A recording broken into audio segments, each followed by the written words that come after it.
in to NASMM's Hello interview series. Matt will discuss his new book, Keep the Memories, Toss the Stuff, Declutter, Downsize, and Move Forward with Your Life. For over 20 years, Matt Paxton has helped people from all walks of life who want to live more simply, declutter, and downsize. Matt began his career in downsizing quite by accident or by fate when his father, stepfather, and both grandfathers died in the same year, leaving him with several estates to settle all at once. Matt generously shares his personal journey to offload his own stuff, and we'll probe that a bit more with him as well. As a featured cleaner on the TV series Hoarders and host of the Emmy-nominated Legacy List with Matt Paxton on PBS, Matt shares poignant stories from the thousands of individuals and families with whom he has worked. He brings his signature insight and humor to his most recent book and to NASMM's Hello. So with that, I'd like to introduce my colleague, Mary Kay Bicey, and take it from here, Mary Kay. Welcome. Thank you. And well, hello, Matt Paxton. We're so glad you're here today. Yeah, we're very excited. Let's just get right to it. I found this to be an extremely raw and unvarnished book. I enjoyed it. It's kind of a hybrid of a memoir and a textbook. It's kind of a unicorn in that way, right? It's got a lot of stories, a lot of personal stories of your own, of your clients, but then it's also chock full of information, tips, and resources. It's excellent. One other thing I'd like to just add right now, thank you for the love letter to NASMM and to Senior Move Management in the book. You do give your readers the full prescription for how to downsize themselves or a family member, but you highlight and underscore the ease and affordability of Senior Move Management services. We thank you for that, and we couldn't agree more, frankly. So thank you for that. You talk a lot in the book about what ifing. I think it's the number one thing that holds me back when I'm doing my own downsizing, a couple of times a year. I'm a big, I plead guilty to what ifing. Talk a little bit about what ifing. Yeah, so to back it up a little bit, I was writing this book and then I fell in love with a girl and decided to move. So I had already written the outline for the book and then I had to actually use it. I had to use my own advice. And that's where it changed. That's why you got the memoir. I mean, I like to say it's kind of a podcast, but it's a book, right? And so I got a lot of different things there. But I had to, I was going through so many emotions of my own when I had to go through my attic. And in my attic was my grandfather's stuff, my grandmother's stuff, my stuff from girlfriends in high school and college, stuff from my first failed marriage, stuff from my dad. I mean, really, really emotional things. And it changed the book, right? And so, and I found the biggest one for me, the what if for me was I almost didn't move. I mean, I had fallen in love with this amazing woman. I was going to combine our families to have 7 kids. And I called her one day and I was just like, I don't know if I can do this. This is going to be, because I'd lived in this neighborhood my entire life. I grew up there for 18 years, moved away for 10. And at 30, I moved back into the same neighborhood, 10 houses from the house I grew up in, to raise my kids. And I remember thinking well, man, what if I don't get to go to Allie's wedding? If I move, I'm going to lose these relationships. And I remember being really upset that I wasn't going to get invited to this now 16-year-old's wedding, right? She's a girl across the street and I love her family. I grew up with her dad, but I was I'm going to miss all this stuff. And so I was about to give up on a new future. And then I was like, oh my God, this is what my clients go through. And I had never got it. I've been doing it for 15 years and I didn't get it until that moment. And then I was like, oh, I gotta. Yeah. What do you recommend to people who are sort of, saddled with the what ifing syndrome? How do we get past it? How do you, what would you recommend? Well, I mean, the whole punchline of the book is tell the stories, tell the stories, tell the stories. And I push that hard because I found that when you tell the stories, you start to tell success and failure stories of the people in your family. And everybody has someone that did take a chance and go, right? And their life was better. And so I really push, it's kind of a mixture of both, tell the stories, and then my TV show, Legacy List. When you put those two concepts together, creating a legacy list for your family, and then really telling the stories, what you do is you create a foundation for who your family is. Like, actually, like, what do you guys do as a whole, and who are you, and what's your story going to be after you're gone, well after you're gone. And I danced around all that, and I was like, oh, if I create this legacy list, it's 5 or 6 items that mean the most to you to tell your family story. What happens, you start telling stories about these amazing people in your family, and you find out like they had some triumphs, they had some challenges, they went past the what ifs. I mean, it's why I filled this book. That's why I filled this book with stories of clients, some successful, some not. I had one lady that just flat out, we moved everything. This was actually on a TV show. We moved everything in her house. We emptied her house. And then that's when she got the what if. And she just goes, no. She goes, put it back. I'm not moving. She goes, I'm out. And she literally made us take everything off the truck and put it back. And she's still there, and she's doing great. And so I tell everybody, like, it's okay, but really what you guys, you got to make the decision. Either I'm going to jump off this cliff and do it, or I'm not. And so we could go over 100 things that people could do. One of them, start small, like practice with something small and get used to it and see that it's not that bad. Okay. But I really try to push people to tell them, like, hey man, there's like a good life. I mean, we're lucky as move managers that we get to, I tell people all the time, like, I'll be at a community moving somebody in, and I'll see someone that I moved 3 years ago, and I can't remember if I put the story in the book or not, but this one guy, I'll never forget. His wife had just passed away, been in the house 40 years, amazing guy. We moved him into a new community, and he was really nervous. And we left him like, man, I was like, that guy's going to die in a week. Like, there's no way this guy's going to be, he lost his wife, he lost his home. Like, he ain't going to, and I honestly told the family, I was like, he ain't going to live very long. Like, just from our experience, he's going to be really sad. Well, I ran into him 3 years later in the lobby. I was like, how's it going, dude? And he goes, I can drive and I can dance. He goes, life is pretty good. Oh, great. And so what I'm saying is, a lot of those what ifs, you got to go to the future and see what life's going to be like, because it's pretty awesome for a lot of these people. So you talk about, obviously you're the host of Legacy List, and you talk a lot about everyone's individual legacy list in the book. You say it's like a skeleton key that can help us open the door to a better life for ourselves. Just briefly talk about the concept of the legacy list. Okay. So the legacy list, when I believe it or not, when I started really cleaning out houses, people actually don't know that. I got to tell this old history story really quick, and I know I got to be brief, but I really wanted to be a move manager. So I wanted to be a move manager so bad 20 years ago, before I even really knew what move managers were. And NASMM had, it was small at the time. I think it was, 20 people, and I didn't know what was going on. And I went to a small community in Richmond, Virginia, and it was a tough town to start a move management company in, because Katie and Donnie were there with Door-to-Door Solutions. And what I didn't know at the time was one of the best move management companies ever was in my backyard. And I went to this community. I said, I'll move somebody for free. I'll clean out the houses. I just want to prove my worth. And they were like, nah, we're good. And I was like, what do you mean? They go, we already got somebody. And I go, you'd rather pay that person than give one free for me? And they were like, yeah, she's that good. And I'm like, well, who's this person? Well, it ended up being Katie from Door-to-Door Solutions. And it's a new company now. I don't know what the name is, but they were great people. And I went to her. This is literally like 18 years ago. And I was like, what do you not do? And she goes, I don't do hoarding. She goes, do you do any hoarding? And I go, yeah, I'm really good at it. And that weekend, she's like, I got a job for you. And so I ended up going to the library that weekend, and I checked out a book on hoarding. And I didn't know anything about hoarding. And I had to like learn about it out of a book. And then 15 years later, I've been on 100 episodes of Hoarders and really knew what I was doing. But I really wanted to be a move manager forever and just couldn't. And back in the day, the point of this whole story is I used to create this thing called a fire list. I was like, hey, if your house catches on fire, what do you want to take with you? And I would say, write it down on a piece of paper. And I'd hand them a piece of paper, and they'd start writing it down. They're like, oh, well, this and this. And they'd kind of write on the back. I'm like, oh, yeah, write it.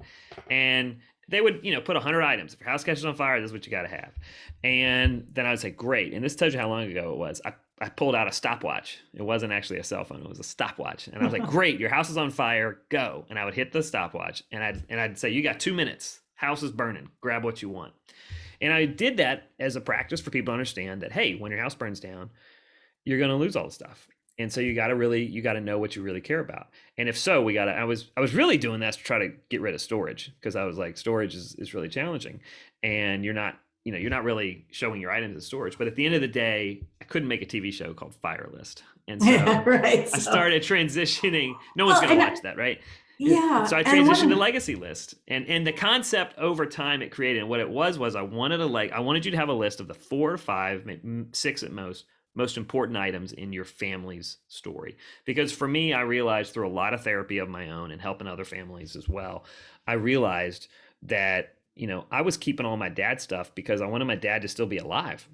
Like, my dad's dead. Like, he's not coming back. And I talk a lot about that in my book on purpose. It's very intentional, because like, we hold on to so many things because we miss these people. We don't miss the stuff, we miss the people. And so the Legacy List allows you to keep their stories alive. And what I found is it really keeps the people alive. You keep telling those stories, man, and people do it. I mean, my entire family, except for my mom, died before I had my kids. And my kids know all the stories of my dad. They know all the stories of my grandpa. 1, because I'm a storyteller, but 2, we tell them all the time. And they'll come up to me now, they're like, Dad, tell us the story about fishing with the bear. And they just love that story, right? And you have to come up to me at NASMM in Philly to hear that story. I'm not going to tell it here. But there's an awesome story about fishing with a bear and my grandpa. But my kids love it, right? And they do it because I have my grandpa's old fishing weight, right? And that's one of my legacy items. And that's one of your 5, huh? Yeah, and it's a $5 weight, scale for fish. But my grandpa always had it. And so many of my life stories came from him and I going fishing. We had to work his farm every day, and we'd work it all week. And if we finished all of our chores, we were allowed to go fishing on Friday. And that's why that mattered to me. And so like, I really stress this Legacy List because it does 2 things. It gets you talking about your family, and it gets you really clear on what matters. And I want it to happen at the beginning of the process, because then it really sets a base, it sets a balance for you to figure out what's actually important. And then when you're going through your garage, you're like, these little Christmas decorations that aren't even important, or the Halloween decorations, you're like, well, this doesn't matter at all. It prioritizes what's important to you and your family. And that's why that Legacy List is so important. Well, and I thought something else you brought up in the book, you gave a list of 10 questions, as people start downsizing. And I thought the last question really resonated with me, just because I've lost my parents both of my parents in the last 2 years. But how do you want to be remembered? So it's not just about remembering the people before you, it's also leaving that legacy for the people behind you. And I think that's just as important in a lot of ways. And I was really happy to see that. I've really tried to switch the theory, and that's one reason I wrote this book. I mean, I went all out on this book because it was very emotional for me to write it, and I was really clearly, America, I called you. I was like, what if this book sucks? Like, I'm really nervous. I knew it wasn't going to. I was a wreck, and like, you were one of the first people to read it, and so I was like, well, she's just being nice. I know her. Like, I still don't know if the book's good or not, And then Peter Walsh called me. He's like, dude, you wrote a good book, and I'm like, I don't know. You're still just being nice. Like, I still am a little, I've just started getting random people saying it's really important, but I wanted to change the theory of like the whole concept of like, hey, we're going to save all this stuff and then we're going to die. And then we're going to have like this surprise will at the end and everybody gets all this stuff. That doesn't happen in real life anymore. Right. And what's really changed, and I was talking to someone about this last week, what's really changed is grandma has changed. Right. Grandma used to just leave it to the next generation and it would all get handled. But now grandma, by the way, grandma's like 70 and dating, right? Like grandma's not the same old lady that sits in the corner holding her purse, but like grandma is taking charge of her life, and she's like, oh no, I'm going to tell you who's getting this stuff, and you're going to take it, and I'm going to give it to you. And they don't want to, because they had to just do it with their parents just 10 years ago, right? And that's what's happening. And so they're remembering how hard it was for them. They don't want to do it. So I love that whole discussion is changing, and people are really taking advantage, which I love. Yeah, for sure. One of the things that, the first time in the history of the world, we have 2 generations, aging alongside each other. We have right now, the silent generation, people in their 80s, aging right alongside their children, the oldest, boomers or mid-level boomers. So It's interesting stuff. But I have a question for you. Okay. So one of the lines that stuck out for me in the book was people hoard to cover up pain. You know a thing or two about hoarding, as you were a featured cleaner on the iconic Hoarders TV show back in the day. Tell us a little bit more briefly about people who hoard to cover up pain. All right. So, I mean, we were learning about hoarding when we were going through that. I mean, I was cleaning houses for like 4 or 5 years before I got on TV. And what happened for me was I started noticing, like, man, these people are like, there's a lot of hurt here. One story people don't really know is I also, the first 10 years of me cleaning hoarded houses, I also volunteered at a grief camp for children on the weekends. It's a camp called Comfort Zone Camp. And I would spend every weekend with a bunch of kids that had just lost their dads or their moms. And so we were running basically grief camps for children, and they were called healing circles. And we would tell all those, we would have them tell us their stories, and they'd get matched with kids that had similar losses. But these were young 10, 12-year-old kids that had lost their dads. And so I was dealing with those emotions on the weekend with the kids, and then I was going and cleaning the houses. And I found out, like, oh my gosh, these hoarders have the same stories. They're sad, they're depressed. They either got a divorce, someone died, or they've been abused, right? And I'm pretty open about my past. I had a really bad gambling addiction. I've been open about that, told many people. I lost everything. I owed a bookie $40,000, and I had to start over. It's not something I'm proud of. I wish I hadn't told that story a million times, because now my kids are old enough to hear it, but back then I didn't have kids. But at the end of the day, I had a lot of sorrow too. I was missing my dad. I was missing everybody. And I gambled, right? And then I drank. But like a lot of people do drugs. A lot of people go to church. A lot of people work out. A lot of people work. Like there's a whole, and I'm mixing all that stuff into one category on purpose. You can do too much of anything to cover up the pain, right? And for our hoarders, it was shopping. They would find joy and happiness, short-term gratification in this stuff. And that's why their house filled up. So it took me about 5 years to realize, like, oh, this person's really hurting. The more stuff I found was actually the more grief. And I had to really equate it to that. Thanks for that. You had a client that you spend a lot of time in the book talking about, Etta, and you said that she eventually got rid of more than half of her stuff. And you decided that that's the ideal outcome, about half. Why is that the ideal outcome, would you say? I got in trouble for that number many times. People have said, that's too high or that's too low. For me, it was 75%. When I moved last year, I had to get rid of 75% of my stuff. But my wife is a minimalist, so we just didn't have the space. What I would really say is, get in your brain, you're going to get rid of half. You're probably going to get rid of more, to be honest. Mm-hmm. Because how many of us listening right now, we get there and then the client calls us 2 months after they're settled. Oh, can you come get the rest of the stuff? I didn't use it. I don't need it. Right? Rarely do they say, hey, occasionally they'll call, but rarely do they call and say, hey, I need you to go get me all that stuff we donated or we threw away. I just put that number in there to get people to get used to that number of, like, because when you read the book at the beginning, if you're at the beginning of this process in your life, you're thinking you can't get rid of any of it. Like, no. Right. Yeah. So half is a big win, right? Yeah. Half is great. I think you're going to lose 75%. But if I lead with that, you're going to shut the book and you're not going to read another page. Good for you. So some of that's marketing. Yeah. Right. Well, some of it is just, getting acquainted with the notion of downsizing. And so I think you're smart to do it that way. I wrote the book very linearly. I wrote it and intentionally, yes, like I tried to really ease you into it. Like even those stepping stone questions that you just talked about with the 10 questions to ask grandpa or ask grandma. The first question was like, who's your best friend when you grew up? Second question is like, what was your first job and what did you get paid an hour? And then at the end, it's like, how do you want to be remembered when you're dead? Like days escalate over 10 questions on purpose. And rarely do you get to the 10th question because grandma starts telling these amazing stories, right? But like everything in this book is intentionally easing you in, because even the part when I start talking about NASMM, like I want people to, I wrote the book so you can do it by yourself, right? Sure. But about 80% of the people are going to get on day one, they're like, ooh, this is too hard. Who can I call to get help? Right? So I gave you all the information to do it on your own. And then I think most are going to find out that they can't do it on their own and they don't want to. It's too hard. They need help from a professional. And then it was like, great, let's ease them into it so they understand that a professional is actually there to help you. They're not there to hurt you. Yeah. So many of our senior move managers, they may be, approached by the family and the family says, well, we don't want you to do all of it. We do want to do, if you would just do the house and we'll do the shed, the garage and the basement, that would be great. And then we can keep the cost down. And invariably, when they see the results of the senior move manager in the kitchen and the living room and the bedrooms, all of a sudden there's a call and saying, you know what?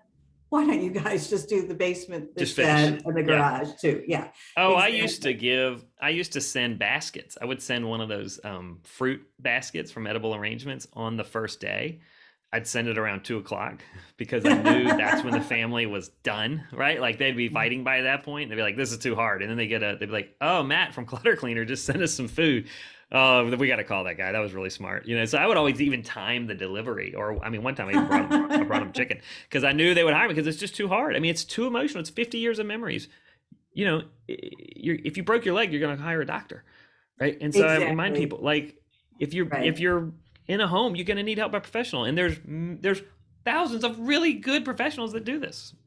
Right. And they do it every day, all day, which is, they're going to know all the right strategies and the tips and the tricks. And it's, it's not like, we do this every day. This is for most people a once or twice in a lifetime daunting exercise, and it's just something no one looks forward to.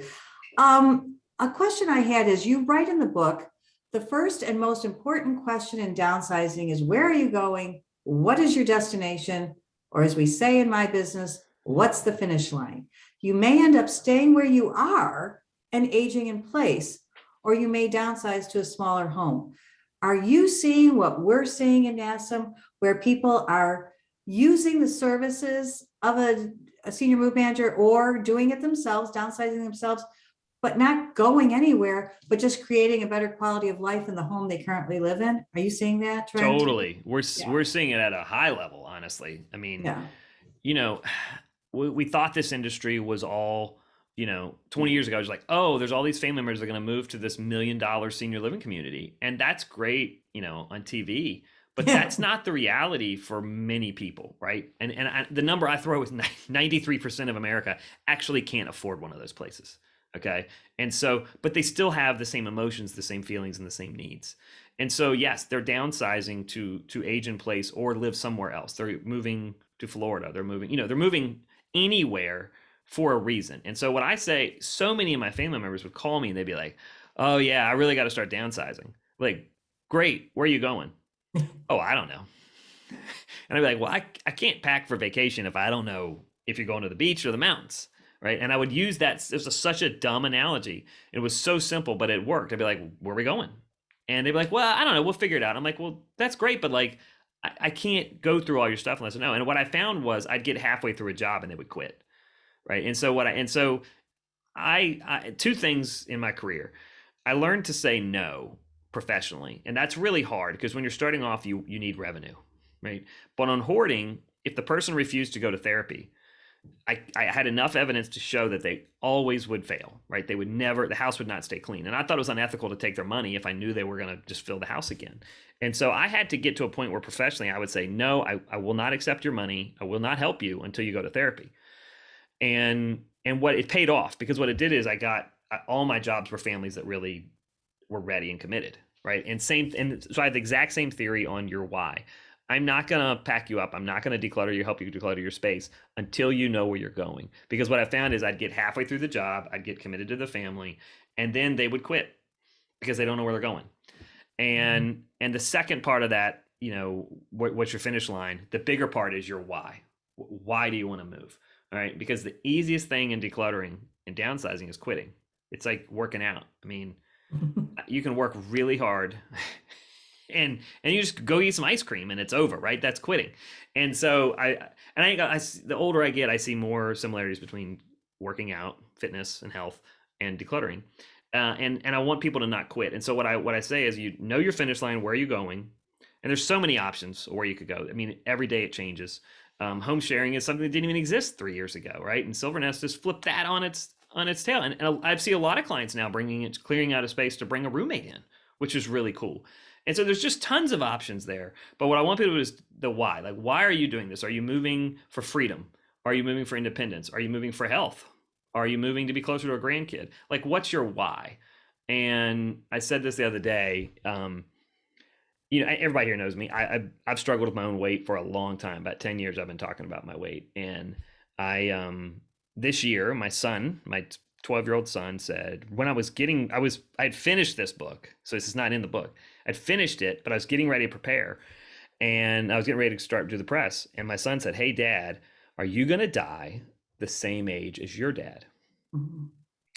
I was like, "What do you mean?" And he goes, "Well, your dad was 52." And he goes, "Dad, you're 46. So that means you're going to die in 6 years." And I was like, I don't think I'm going to die, buddy. No, I'm going to be here for you. I was like, "Do you think about that?" He goes, "I think about it all the time." And I go, "Buddy, I'll be here. I'm not going to die." And he goes, "Well, then why do you eat all that bad food that you know is bad for you?" Yeah.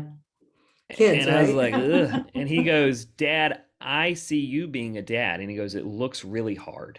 And he goes, "I'm going to need your help when I'm a dad."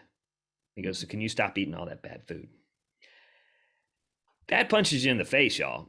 And so the reason I'm telling you that story is, well, I started my diet, 25 pounds down, and it is a lifestyle change. I'm committed because I want to be a grandpa. Like, that's my why. Like, Yeah. I really want to be a grandpa. And so I put grandpa on my wall. I mean, it's right here. It says grandpa. So anytime I want to quit, I look back at that. And so I really push my clients to say, what's your motivation? Like, what's your why? Like, why? Because it's so easy to quit. And that was a long story. And I know y'all told me to keep it brief, but brevity is not my strength. I've got to have that why. And if the client has the where they're going and their why, then we can do it. I know everything else is easier, but if they don't commit to those two things, I don't take the client because they're not ready. They haven't emotionally invested in that. They're still procrastinating. Sometimes decluttering is just procrastination of the harder thing, which is deciding where you're going to go. Absolutely. Couldn't agree more. Something else you write in the book, you say, surprisingly, it's often not the fear of losing old memories that keeps us in place, but rather we're afraid to let go and move on because we fear actually making new memories in a different environment. I thought that was so perceptive. I just never thought of it that way. Can you talk about that a little bit more? Yeah, that's the ultimate what if, right? What if no one likes me? What if I don't make any friends? And this is at any age. I mean, look, I had written this book and then I got faced with all these what ifs. And that's why I totally changed the book, because it was, what if I move there and I'm a failure professionally? And what if I move there and my fiance hates me? And what if I move there and my stepkids think I'm a fraud, right? Like, I mean, there were so many deep fears. And I was like, oh my God. Like, and it was just, I had so many fears. So just one day I was driving and that came into my head and I was like, I got to write that down, because that's really what's going on. It's not the what if I what if I don't use my skis? Right. I mean, come on. What if I don't use my snowshoes? You haven't used those snowshoes in 20 years. You're not going to use them now. Don't take them. That's not what the problem is. The problem is the real fears. What if I only had friends because I grew up? I mean, I lived in this neighborhood my entire life. Like, what if my only friends were really because they lived next door and they kind of like had to be my friend? Like, I was so afraid. And punchline, I got new friends. It's pretty awesome. And I got a family. I got 7 kids now. This is crazy. I love it. Life is good. But I had to take that leap. I had to take that jump. And that was one reason I really wrote the book that way, because I wanted people to be like, oh, yeah, it can work out. I mean, that's why I got so emotional in the book, because I think at the end of the day, that's what this downsizing is really about. It's about the emotions. It's not about the stuff. Well, and you're really delving into, self-esteem issues there, which are, very complex. And no surprise that in Hoarders, Legacy List, all of that, self-esteem kind of is woven through our whole downsizing journey, isn't it? Well, As yeah, well the as stuff memories. is Yeah, the stuff is proof that we made it, right? That we did good. I mean, exactly. financially, right? Like, it's, oh yeah, look at all these books I read. I must be really smart. Man, I got 100 books. I've read one book in the last 2 years. There it is. Keep the memories, lose that. I don't read a lot, to be honest. That's the funny thing. But we all got bookshelves, right? And I wrote a very unpopular line in the book. People quote a lot of the book, which is great. And by the way, they're on my social media. You can repost them. All the professionals here, please repost them. But I said a bookcase is really just a trophy shelf for the past, right? For that moment in time. Because you love a book not necessarily because of the paper. You love the book because, like, it helped you through a really hard part of your life, Mhm. right? And so it's a trophy for that moment, that whatever you went through emotionally, like wherever you were at that minute in that book and in life. And I think that's really important. And I think all of our stuff is that way. I mean, I have also converted to minimalism in the last 2 years, and I talk about that some, but not a lot. I mean, I got rid of everything. I got 4 shirts, I got 3 pair of pants, and that's about it, really. I mean, like, I don't have anything. I got rid of almost everything, and I have to say my life is fuller. And so I have a whole separate journey going on with minimalism and finding less and, finding more in life with less stuff. But I also at the same time had to just let go of everything, because I really found out, this is so emotional, but I found out that I had all this stuff in my house, but I really had a pretty empty life. I didn't really have anything. And so many of our clients get that way. And think about your clients, all the people listening right now, like, we're with them and we're asking them to do a full inventory of their life. And then the fear of like going to a new place, all the FOMO, fear of missing out, the what ifs, all of that. And we're taking away anything that's evidence of them actually being successful, because that's what's happening in the brain subconsciously. Like, we're getting rid of all the stuff that says, yeah, you made it. And that's why the dining room is so hard. And we shouldn't spend an hour on the dining room, but that's why our clients struggle with the dining room, because it for our grandparents and even my mom. I mean, I just moved my mom too last year. And so, we've got, like you said, we got the 2 generations. We got the 75 and the 95 still alive. And for those 2 generations, the dining room was the room that proved you made it. Absolutely. No fancy doubt brown about furniture. it. Yeah. Absolutely. And for my generation, it's the lake house or the river house, right? Or the car. It's not the dining room. We don't care about the dining room. But for that generation, that's where the whole family came together. And it was a big deal for you to host Christmas dinner, because everybody got to come to your house and see your china and your crystal and see how well you were doing, right? That's why it's hard to let go of that room, because it was proof that you mattered. Yeah. And the curio cabinet. The ever famous curio cabinet. Yeah. My mom had one, and it was filled with Waterford from, 17 trips to Ireland, which, if you're Irish Catholic on the south side of Chicago, that's the metric for making it. Yeah. How many trips back to Ireland did you make? So yeah, I totally understand the dining room concept. I love that. I could talk about this forever, but I've got a couple more questions for you. So, okay. You write, in reality, most people go in the wrong order when they're downsizing. And you alluded to this a little bit earlier, but let's talk about it a little bit more now. They sell their home first, and then they rush to declutter. I would say that's probably a description of 95% of people, right? I mean, it's just, and you say, no, that's not good. Flip it. Tell us more about that. All right. Start early. I want you to start decluttering like now. It's one thing. It's one reason I really do the show Legacy List, because I want people to get in their mind like, oh, I got to start cleaning a little bit like every week. Because if you sell your house, I mean, again, it's all predicated on the belief that we keep the stuff because of the memories attached to the stuff. And I'm going to tell you, my 20 years experience proves that to be right. Okay. People hold on to the stuff because of the people that had it and the memories of those people. And you need time to go through it and to tell the stories. And the problem is we think it's going to be awful. It's actually awesome. It's very enjoyable. It's really fun. It's super, it's a choice. It's up to you if it's positive or not, right? But you and the family can make a decision that's going to be a fun, positive experience. But if you sell the house and then everyone comes to the home for a long weekend from around the country, there's no way you're going to go through all the stuff and have all the memories and do it the right way. And if a sale of the house first forces it. Now, look, sometimes you have to, just for financial reasons, you have to sell your house and run. And that is what it is. And you should always hire a professional move manager in that situation, because it's too overwhelming to do it on yourself if you only got 3 or 4 days to do it. You spent 50 years in the house. It's going to take more than 3 days to empty it. But if you have the time, and what I say in the book and on the show is I want you to take the time now. I want you to really start to do it like once a month, like a couple nights a week, once a month. Start to go through the pictures, start to go through the boxes, and really, flip that and take charge. I mean, the difference is when you sell the house, now the sale is in charge. The realtor's in charge. A lady, your friend's daughter that you felt obligated to hire to sell your house, right? You've met the girl twice, but she sold a lot of houses. She's now in charge of the future of your entire, that's crazy. Take control of it now. Slowly go through it. Start to clean your house at your pace. And when you're ready, the house will sell. I mean, if you've had the house 50 years, you're going to be on the upside of that financially. An extra 2 months is not a big deal. Take charge. If you have the physical health, then you're blessed to take the time. It will always work out better if you can tell the stories now. Well, and we love that piece. That's just brilliant. And we in NASMM, we talk about senior move managers helping people honor their house. There's two ways to do this. And, you can call up the dumpster company and have it backed into the driveway while all the adult children fly in from all over the country. And that house can be downsized in 24 hours. But, you're right, to honor the life and the legacies inside that house, that house housed a family, that home housed a family. It's sacred. It's an altar almost of that family's life. Let's honor it and do it the justice it deserves. And that means time. So we agree 100%.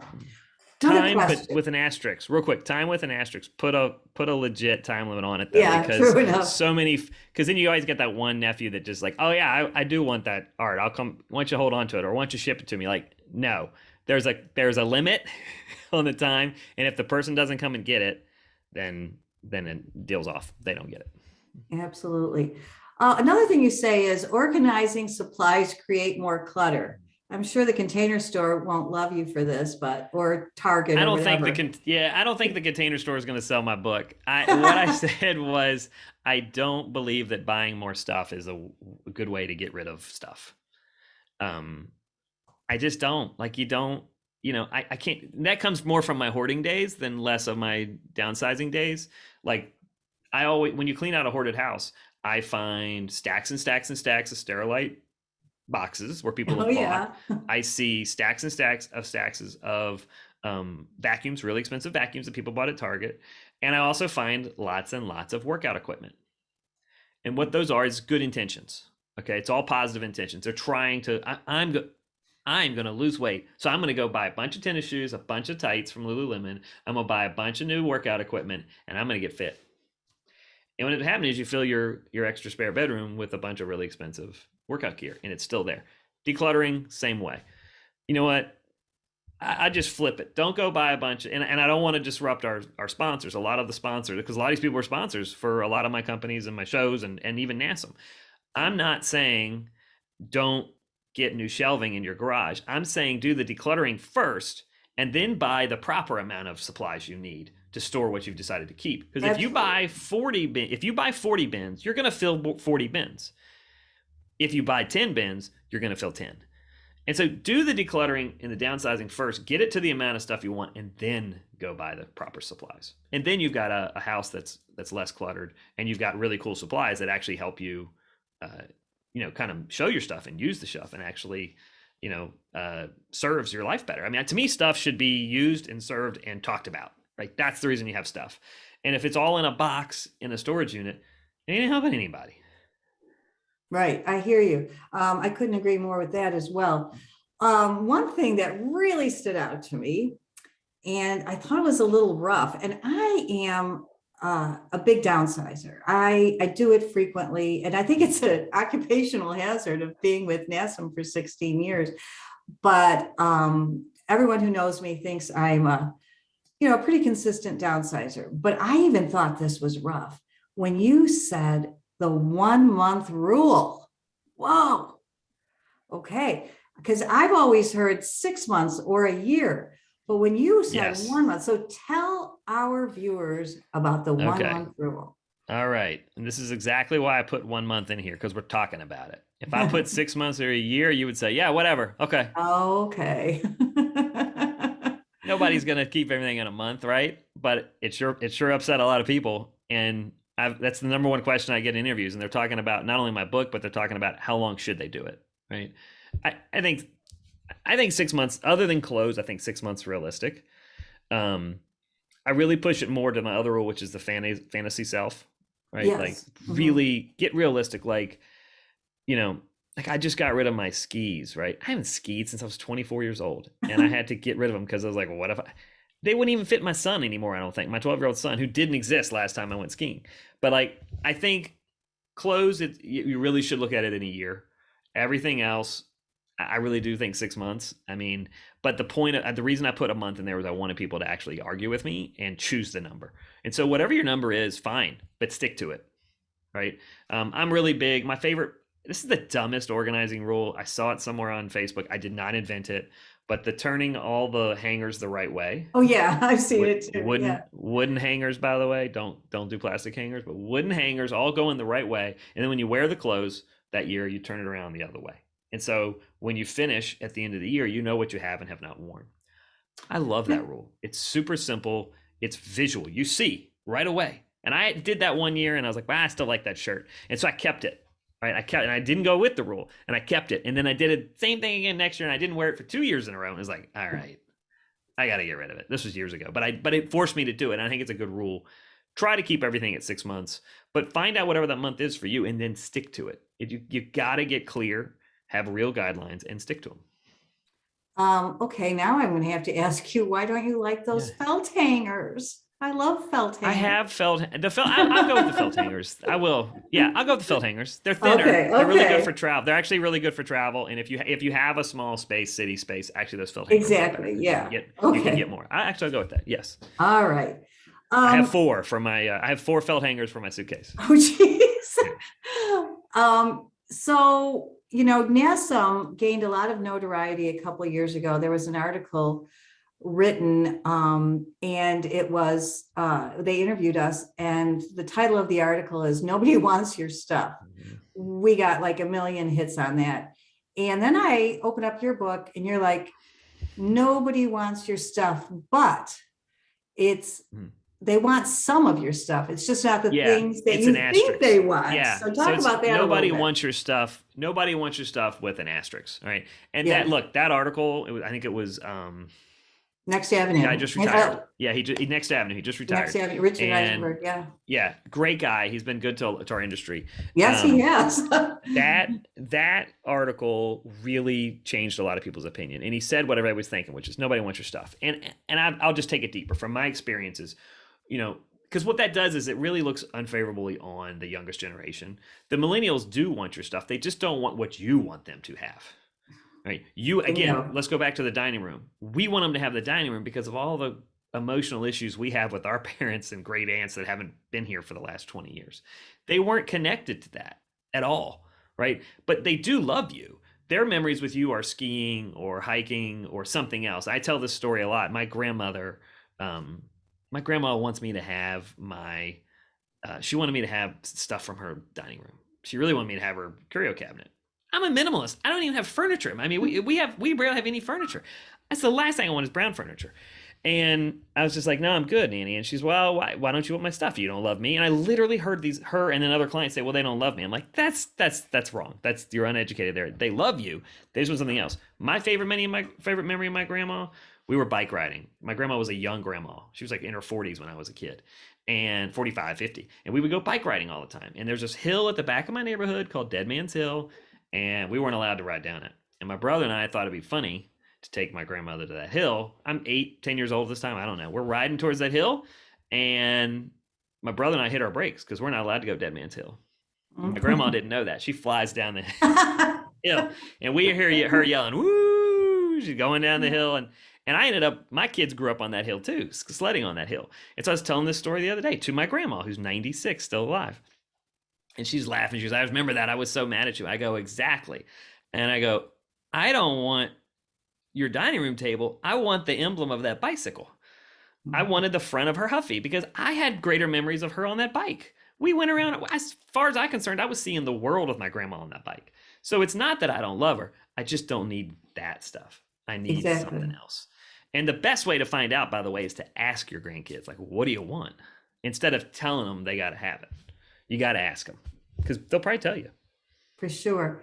The last question I have for you, and then we'll open it up to some questions, is when you talk about donating our stuff, we're hearing that due to the boomer generation's massive accumulation of stuff and the sheer size and scope of the demographic group of boomers, I mean, it's kind of a two-pronged thing there, that even charities are overflowing with too much merch from my generation. And that for a period of time, a lot of charities are even pausing donations. I love in the book where you say, everyone thinks they should donate the stuff they don't want. You turn that around and say, don't donate well, and don't deprive yourself of the joy and power of giving, and actually give away good stuff that will make someone else happy, and not just the rusty, oh, this needs a few repairs kind of stuff. Talk a little bit about don't donate your trash, right? That just puts a cost on the charity, all right? I have a lot of belief in this. I mean, fair exposure, I am Goodwill's new ambassador for downsizing, and so I'm involved. I'm heavily involved with Goodwill, helping them donate. And the reason is I found out how much good their workforce development does. It's more than just the stores. They really help people. They get people trained for nursing, for truck driving, for all types of stuff. So when I finally got turned on to like the good that actually happens at Goodwill, I was misinformed. I thought they did I watched a documentary 20 years ago about Goodwill, and I just thought they were these greedy rich people. I was totally wrong.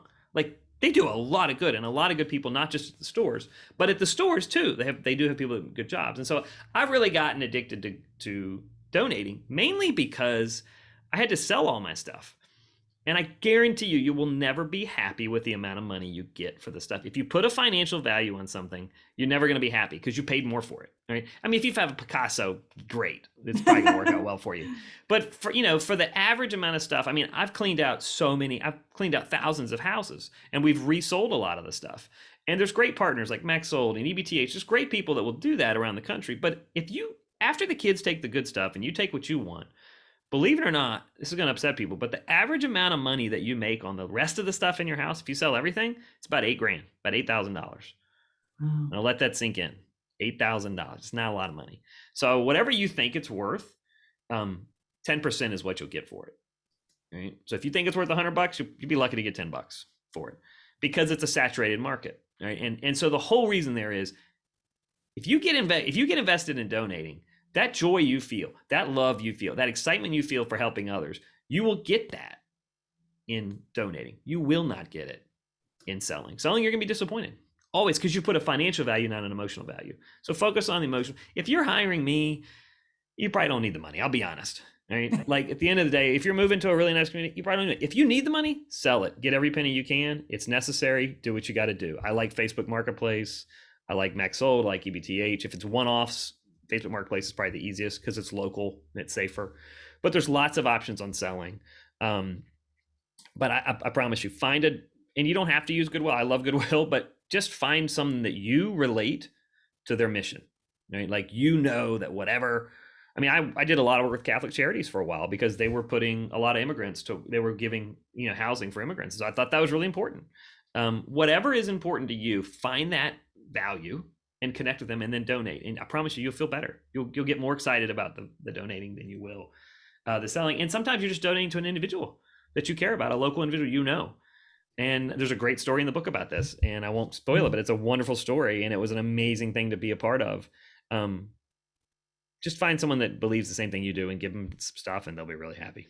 And so this is something our senior move managers really have to do on the daily. I mean, tell people, that their stuff doesn't maybe hold the financial value that, especially older people, who may have like a beautiful, Hinkley, sideboard in their dining room that was, definitive of their success in the 50s or 60s or something like that.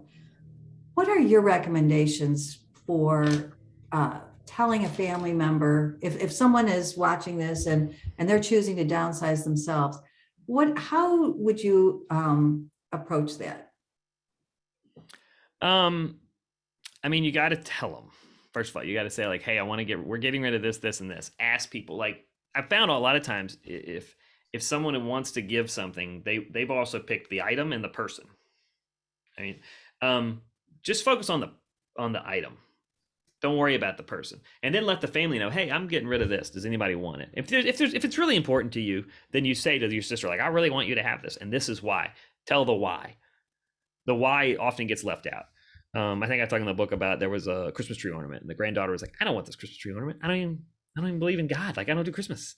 And then her mom goes, oh, well, the day you were born, it snowed and it was sunny. And that's why the Christmas tree ornament has both the sun and the snow on it. And she's like, oh, well, I totally want that ornament now. I didn't know that's why you wanted it, right? So the why, again, And the story, again, is it helps people understand what they want. So start to tell the people you want why you want them to have it. And I tell everybody, man, do it now. Like, don't wait till you're dead. You're not going to get to see your family. And this includes money, by the way.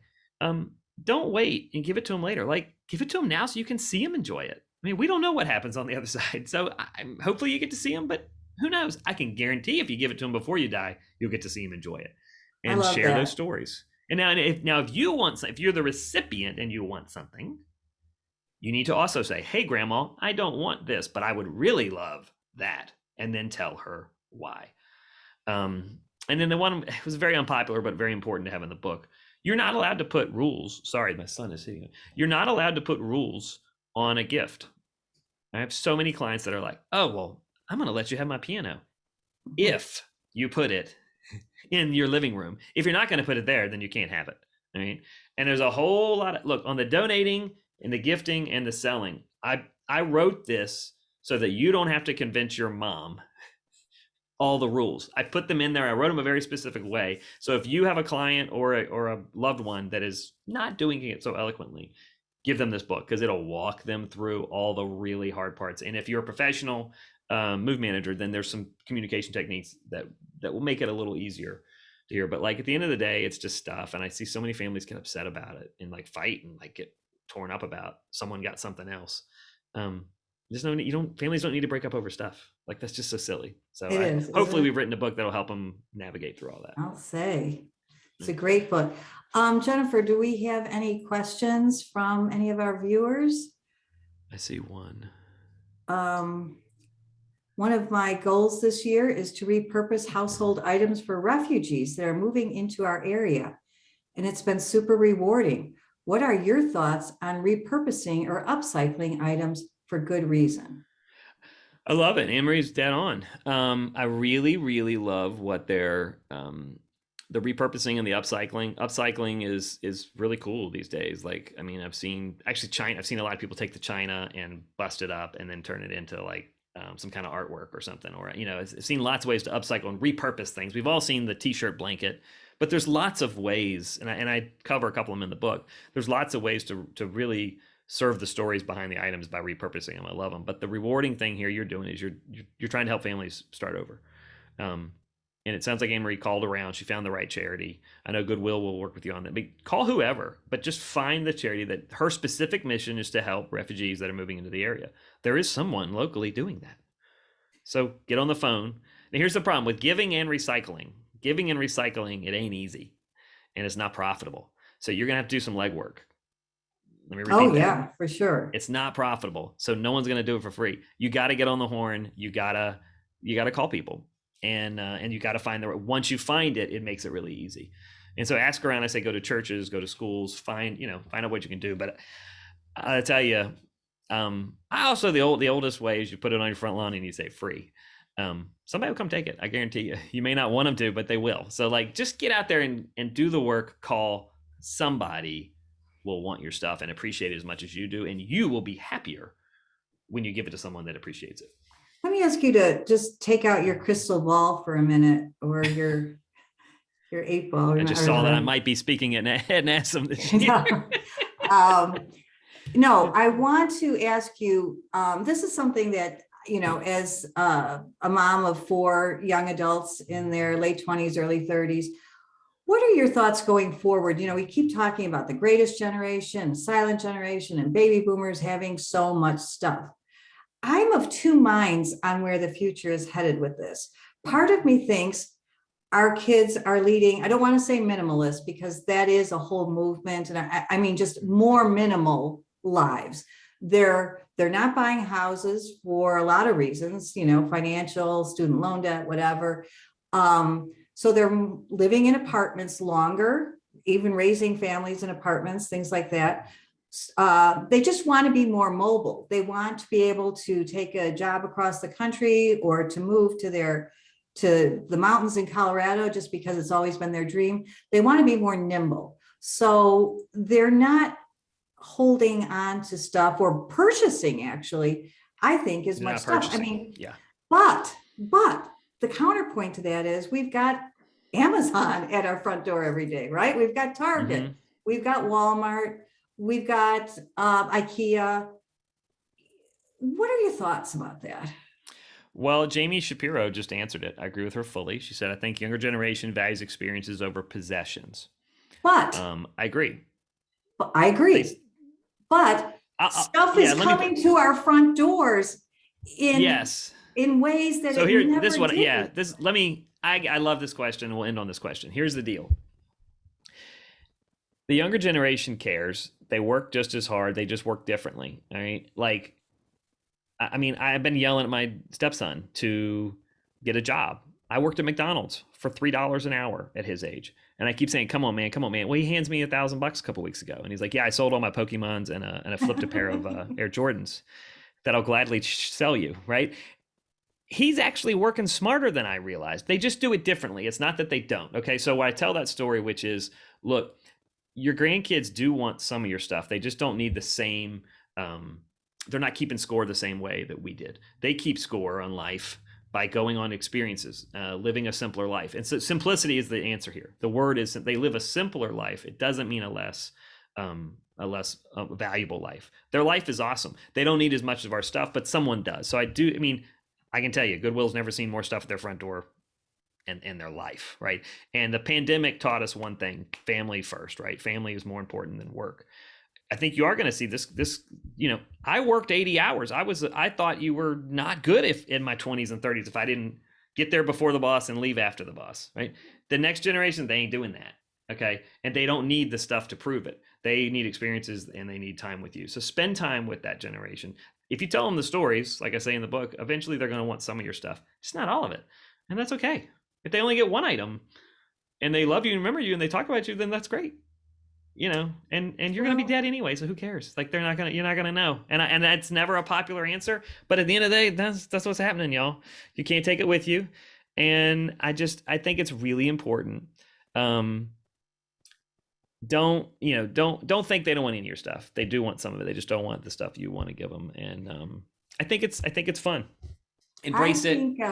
Talk to them. The more you talk, the more stories you hear. Yeah. I want to meet up with you in 20 years and compare notes, because I think our children, my children, people in their 20s and 30s, I think it's very much TBD, just because of the proliferation of cheap stuff from China and everywhere else, and Bangladesh. And I just think with Amazon and IKEA and all that, I think it's different stuff. I don't know that it's going to be less stuff, but we will meet back here 20 years. I'm going to put my economist hat on here. I was an economist before I did this. People don't know that. I was an economist for the Federal Reserve and then for Caesar's Palace Casinos. What I think you'll see is I think Amazon will become a reseller of refurbished items. And I think you will see I think it's going to, with the political situation specifically today going on around the world, I think you're going to see exports and imports get a lot more complicated to get things, and it's going to have to be upcycled and reused from here in America. And you're going to see all of a sudden the surplus that existed from everywhere else around the world. It's not going to be as easy. And especially if there ends up being a war, like it's going to get really difficult. And so I think you're going to see a resurgence of things being replenished, just like this generation, the millennials now are going to behave exactly like our grandparents did. They're going to work really hard, very shrewdly, and they're going to work less hours, and they're going to make less money. And so they're going to hold on to more stuff. So I actually think there's going to be, I think you're going to see it harder to get things at retail stores next year. And I think you're going to see a resurgence of places like Goodwill and people resurfacing things. And I think your kids will still, at the end of the day, value their time with you, and they'll take less items to remember you. That's my opinion. Well, thank you, Matt. We're closing in on the hour. We're a little past.